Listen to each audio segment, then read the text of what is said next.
detoxify and get healthy in Czech language.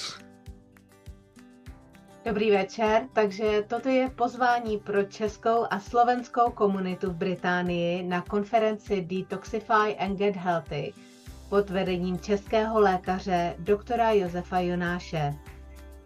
Vážení a milí posluchači, jmenuji se Milada Kogincová a ráda bych vás pozvala na konferenci s názvem Detoxify and Get Healthy, čili Detoxikujte se a uzdravte se, kterou pořádá organizace Statera IKP tuto sobotu 15.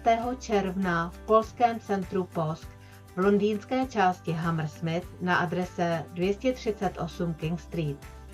Konference začíná v 10 hodin dopoledne. Hlavním mluvčím této konference je český lékař dr. Josef Jonáš, který vystudoval lékařskou fakultu Univerzity Karlovy v Plzni a poté pracoval jako primář psychiatrického oddělení nemocnice v Chomutově. Z této pozice po čase odešel a zabýval se různými metodami přírodní medicíny. Přírodní medicína a její metody se později staly základem pro jeho celostní pohled na svět a východiskem pro zformulování jeho vlastní metody, řízené a kontrolované detoxifikace organismu. Přijďte si poslechnout jeho přednášku a dozvědět se něco o tom, co můžete udělat pro své zdraví. Jeho přírodní léčebná metoda lidem úspěšně pomáhá zbavovat se škodlivých toxinů, zvýšit si energii, posílit imunitní systém a řešit řadu chronických zdravotních potíží.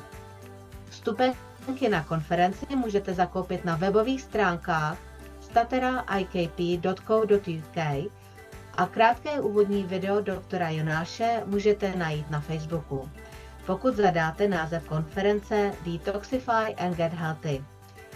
Těšíme se na vaši účast. Je mi ctí, že během této konference budu přednášky doktora Jonáše tlumočit do angličtiny.